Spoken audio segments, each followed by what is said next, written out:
Vamos a la palabra. Quiero que abras al principio de tu Biblia en Génesis.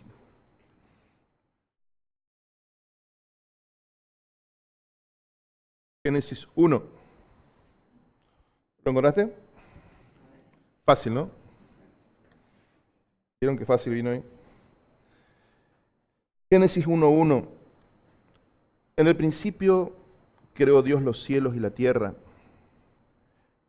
estaba desordenada y vacía, y las tinieblas estaban sobre la faz del abismo, y el Espíritu de Dios se movía sobre la faz de las aguas. Y dijo Dios, sea la luz, y fue la luz. Y vio Dios que la luz era buena, y separó Dios la luz de las tinieblas. Y llamó Dios a la luz día, y a las tinieblas llamó noche, y fue la tarde y la mañana un día. Amén. En este pequeño texto de 5 versículos está la esencia de toda la Biblia. ¿Sí? Estos 5 versículos está de una forma sintetizada, una forma inspirada por Dios únicamente. Todo lo que vos necesitas, todo lo que yo necesito, para que nuestra vida sea lo que Dios quiere que sea. ¿Sí? En estos 5 versículos está la semilla de cómo hace Dios las cosas en nuestras vidas. Algunas personas leen esto como algo histórico. A nosotros no nos interesa esa lectura, a nosotros nos interesa una lectura donde nosotros obtenemos principios para nosotros, ¿sí? No nos interesa quedarnos solamente con el dato histórico, porque el dato histórico es un cuento más, una historia más. La historia no te cambia la vida. Lo que te cambia la vida es cuando vos sacás principios para vos y los aplicás a tu vida, ¿sí? Entonces acá nosotros encontramos un modelo de acción de Dios, y está hablando del principio, está hablando del comienzo de todos los comienzos, y cómo Dios actúa cuando actúa en un comienzo, ¿sí? Cómo Dios hace cuando Él crea algo. Y esto es maravilloso porque la primera revelación que nosotros tenemos en la Biblia acerca de Dios es como creador. Él es un creador, Él es un creativo. Dios es un creativo. Dios es alguien que le gusta crear cosas, hacer cosas. Ese es Dios. Por eso a mí, cuando después de unos años de cristiano, yo dije esto. La conclusión que yo llegué era esta. ¿Me pueden decir cualquier cosa acerca de Dios? Hay gente que está enojada con Dios, hay gente que me dice Dios me falló, hay gente que dice no, porque yo hice y no me pasó, y yo acepto todo y escucho todo. No, nunca defiendo a Dios porque Él se defiende muy bien solo. Se defiende maravillosamente bien, y vos te podés quejar y saltar y Él sigue siendo Dios y tu vida no cambia nada. Y Él sigue estando gobernando ahí. O sea, Él no necesita que nadie lo defienda, pero algo que yo llegué a la conclusión era, nunca voy a aceptar que alguien me diga que Dios es aburrido. Porque realmente nunca me pude aburrir con Dios. Nunca. Yo hubiera sido una persona, creo, sumamente aburrida. Creo que hubiera sido una persona depresiva. Creo que ese era mi destino. Por mi genética, por toda mi historia. Pero sin embargo, apareció en mi vida el Señor y de golpe me di cuenta que Él gobierna de una forma que es impredecible. Él hace cosas nuevas todo el tiempo y nos sorprende todo el tiempo. Cuando encontré Génesis y empecé a leerlo y empecé a mirar y me di cuenta cómo Él obra, me di cuenta que era mi vida. Me di cuenta que esto no era la historia de una creación solamente allá en el pasado, sino que acá está mi vida, tu vida, la vida de toda persona está acá en estos pasajes. Y quería compartir con vos algunos principios. Dice la Biblia en el versículo 2 que la tierra estaba desordenada y vacía. Y así está nuestra vida cuando el Señor viene a nosotros. Así está nuestra vida cuando el Señor llega a nosotros. Desordenados y vacíos. Realmente, a veces es tremendo cuando uno habla con una persona que recién viene al Señor, porque parece que su vida es un caos. Yo a veces cuando tengo la entrevista ahí en mi oficina, esa persona que llega por primera vez que viene a una iglesia, y te cuenta su vida, voy a decir, Dios mío, ¿por dónde empezamos? Es tan tremendo lo que uno puede llegar a vivir sin el Señor. Porque ¿cómo haces? ¿Cuál es tu norte? ¿Cuál es tu parámetro? Estás librado a la suerte. Estás librado a la familia que te tocó. Estás librado al lugar donde naciste. Estás librado a tu situación personal. Es tan personal, es tan único. Pero todos experimentamos en algún momento esta sensación de que estamos sin forma, estamos vacíos. En mi caso yo me sentía vacío. Yo no me daba cuenta que estaba tan desordenado, aunque lo estaba. Pero lo que experimentaba era el vacío. La sensación de que puedo hacer de todo, pero me falta algo. O de que las cosas no me llenan. Un poco como hablábamos de Eclesiastés, ¿no? que leíamos. Sensación de vacío. Pero yo quiero decirte que ahí es donde empieza a obrar el Señor. Por eso es que a nosotros a veces nos cuesta entender el Evangelio. Porque el Señor busca a personas... ¿Hace mucho ruido en el audio, Pepe? ¿Está todo bien? El Señor busca a personas así como nosotros. Personas desordenadas y vacías para crear algo. El Señor no busca personas que estén perfectas, ni si existiera eso. El Señor busca pecadores como nosotros. Entonces es tan tremendo porque cuando uno recién viene al Señor, uno dice, ¿será que Dios podrá hacer algo con este desastre? ¿Será que Dios puede hacer algo con mi vida, con todo el desastre que yo hice en mi vida? Y acá la Biblia nos muestra que Dios empieza justamente ahí. Dios empieza cuando hay desorden, cuando hay vacío. Él interviene. Dice que encima había tinieblas. Y muchas veces nuestra vida está en tinieblas. Cuando nosotros no conocíamos a Cristo, vivíamos en la oscuridad, vivíamos en las tinieblas. Vivíamos bajo el imperio de la muerte, bajo el imperio de Satanás. Así estábamos, en la oscuridad. Es nuestra vida lo que está contando. Pero dice que el Espíritu de Dios se movía sobre la faz de las aguas. En el texto hebreo es muy interesante este pasaje, no todos los pasajes, pero cuando habla de la cara de las aguas, panim,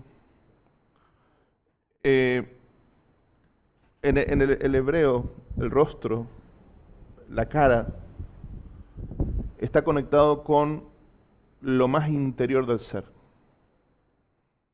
La misma raíz en hebreo que indica el rostro, indica las emociones. ¿Por qué? Porque en tu rostro se refleja mucho de lo que pasa dentro tuyo. En tu rostro se ve mucho de cómo estás por dentro. Entonces acá lo que el texto está diciendo es, el Espíritu de Dios se está moviendo y así es como empieza la obra de Dios. Sin el Espíritu Santo, Dios no hubiera podido hacer nada en tu vida. Todo lo que nosotros hoy tenemos de conocer al Señor, de estar en la iglesia, las cosas que hemos experimentado con Dios, fue por el Espíritu Santo. Aunque nosotros no le reconozcamos, aunque nosotros no le prestemos atención, aunque nosotros no seamos conscientes de Él, el Espíritu Santo fue el que empezó la obra en tu vida. Porque antes de que vos conozcas a Cristo y tengas un encuentro con Cristo, el Espíritu Santo empezó a obrar en tu corazón para preparar ese momento. Fue el Espíritu. El Espíritu se estaba moviendo sobre ese desorden, sobre ese caos. El Espíritu te estaba llamando. El Espíritu estaba incubando, generando en vos algo para que en un momento determinado, vos le entregues tu vida a Jesucristo. Y dice la Biblia que Dios creó la luz. Lo primero que el Señor hace una vez que el Espíritu Santo obra en tu vida es traer luz. Eso hace toda la diferencia. Ni un cambio que empiece en tu vida, ni una transformación que empiece en tu vida, puede venir antes que la luz. Si vos no te das cuenta, si vos no puedes ver, nada puede ocurrir. Y el tema es que nosotros éramos ciegos. Estábamos ciegos. Nosotros estábamos perdidos y no sabíamos que estábamos perdidos. Nosotros no conocíamos a Dios y no sabíamos que no conocíamos a Dios. Porque a lo mejor teníamos hasta religión. Ah, yo tengo mi religión, te dice. ¿Y eso qué tiene que ver? Puedes tener religión y no conocer a Dios. Puedes tener religión y estar en las tinieblas. Puedes tener religión y no tener luz. Toda creación de Dios tiene estos tres momentos. Luz. Dice que creó la luz. ¿Sí? ¿Me seguís? La luz es buena. Separó Dios la luz de las tinieblas, dice el versículo 4. Y llamó Dios a la luz día y a las tinieblas llamó noche. Estos tres momentos son los tres momentos de nuestra vida. La luz, la separación y poner nombre. Así de simple, ahí está todo. La luz vino, parece un huracán, ¿no? Pero es el ventilador que me da en el micrófono. La luz vino, ahí se terminó el huracán. La luz vino cuando escuchamos la palabra del Evangelio. Ahí empieza. Cuando escuchás el mensaje. Jesucristo vino a morir en la cruz por vos, por tus pecados. Dice, a los suyos vino, pero los suyos le rechazaron. Pero a todos los que en Él creyeron, les dio la potestad de ser hechos hijos de Dios. Jesucristo te da la potestad de ser hijo, te da el poder para ser hijo de Dios. Y esta palabra potestad es la palabra que yo quiero enfatizar esta mañana. Porque si Cristo no hubiera muerto en la cruz, nosotros no tendríamos ni una oportunidad. Nosotros no tendríamos ninguna chance. Pero toda la obra de Dios se centraliza en la cruz de Cristo. Porque Él murió por vos, por mí, Él derramó su sangre por tus pecados. A partir de ahí es que nosotros tenemos una oportunidad. ¿Amén? Ahora somos hechos una nueva criatura cuando nosotros recibimos a Jesucristo. Y yo quiero mostrarte, como yo te digo, acá está todo concentrado, pero yo quiero mostrarte cómo Pablo desarrolla este concepto en 2 de Corintios, y te lo quiero mostrar, por favor, así unos pocos versículos. Acompáñame a 2 de Corintios y vamos a leer ahí cómo Pablo va a desarrollar estos pensamientos de esta creación de Dios, pero aplicándola ya no, como te digo, no a la historia, porque no es el interés del Espíritu Santo, sino pensando en nosotros.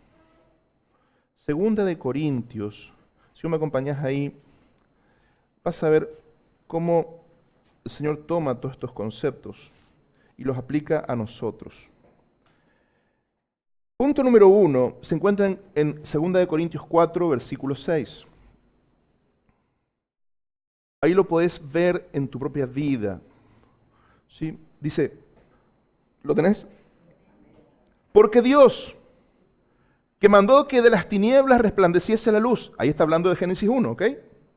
Es el que resplandeció en nuestros corazones para iluminación del conocimiento de la gloria de Dios en la faz de Jesucristo. ¿Amén?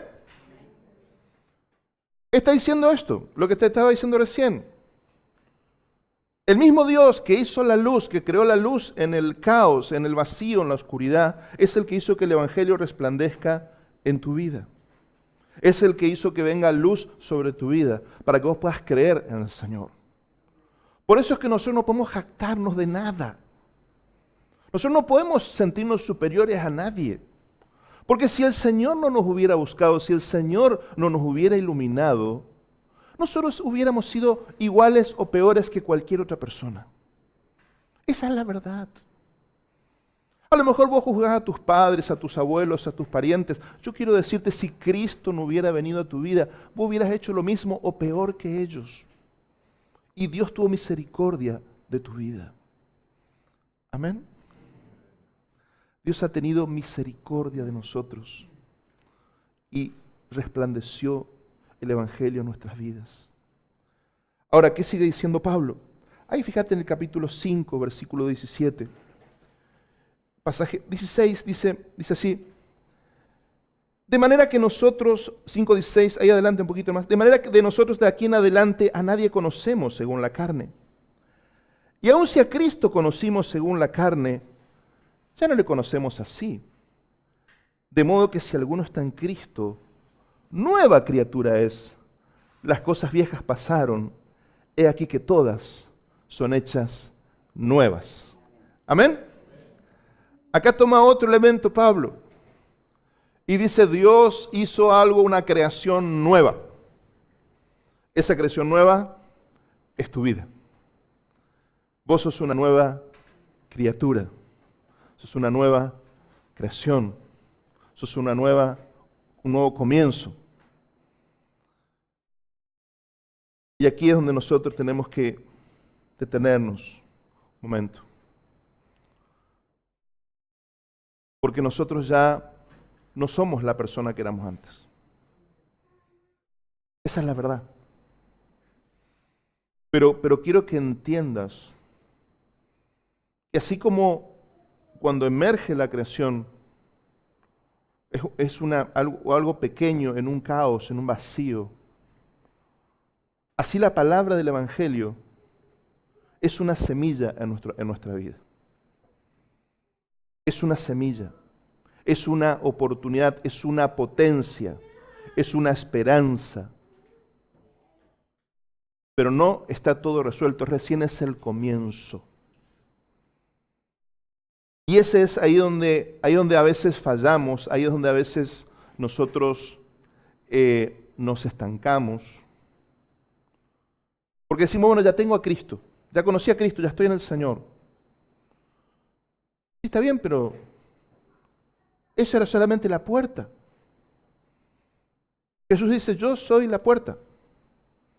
Yo soy la puerta. Ahora vos no te podés quedar en la puerta. Vos no venís acá y te quedas en la puerta. Imagínense si todos nos quedáramos en la puerta. Sería complicado, ¿no? Imagínense si venimos acá y todos nos quedamos en la puerta. Sí, imagínense. Y a veces en las cosas del Señor somos igual. Nos quedamos en la puerta. Pero la puerta es para que vos entres. Cristo es la puerta. Cristo vino, te rescató, te iluminó. Ahora tenés que entrar al reino. Tenés que llegar a hacer todo aquello para lo cual tenés la capacidad que antes no tenías.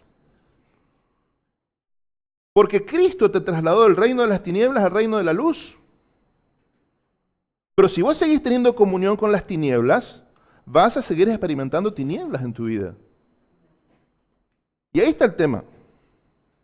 ¿Vos quién sos ahora? ¿Cuál es tu identidad ahora? ¿Seguís siendo el antiguo, el viejo? ¿O sos la nueva creación? ¿Qué es lo que vos crees?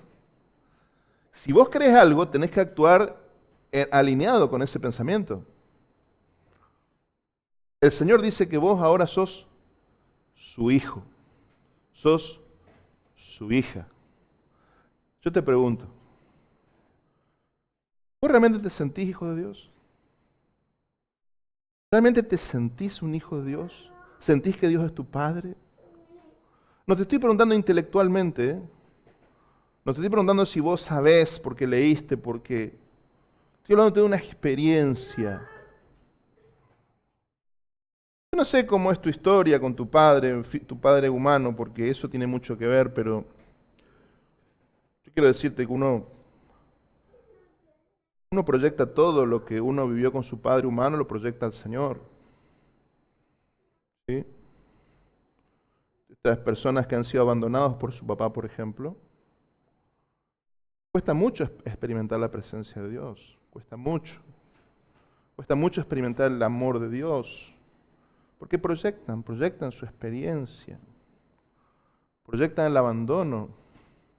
Dices, bueno, si mi padre humano me abandonó, ¿por qué Dios me va a querer a mí? Y es muy tremendo esto. Y a veces incluso tuviste a tu papá en tu casa, un papá presente, pero todo padre es pecador. Nosotros como padres somos pecadores. Ni uno de nosotros es perfecto como padre. El único padre perfecto es Dios. Entonces nosotros, como tuvimos padres pecadores y nosotros somos iguales, tenemos huecos en nuestra vida donde no representamos bien a Dios como Él es. Y entonces a veces estamos, pero no estamos. A veces estamos presentes, pero angaú, estamos físicamente presentes, pero en muchas áreas no estamos. Y a veces vos tuviste a tu papá, pero experimentaste mucha orfandad, mucha soledad emocional, y te tuviste que refugiar en muchas cosas, porque te sentías muy solo. Y así vienen las malas compañías, así muchas veces vienen los vicios, malas decisiones, sentimiento de orfandad. Pero yo quiero decirte que eso se puede terminar en tu vida. Porque realmente crees y entendés que el Señor quiere ser tu Padre. Pero un Padre perfecto. Él es un Padre perfecto. Él no te abandona, Él no te rechaza, Él siempre está, siempre está, siempre escucha, siempre responde, siempre. Ese es nuestro Dios.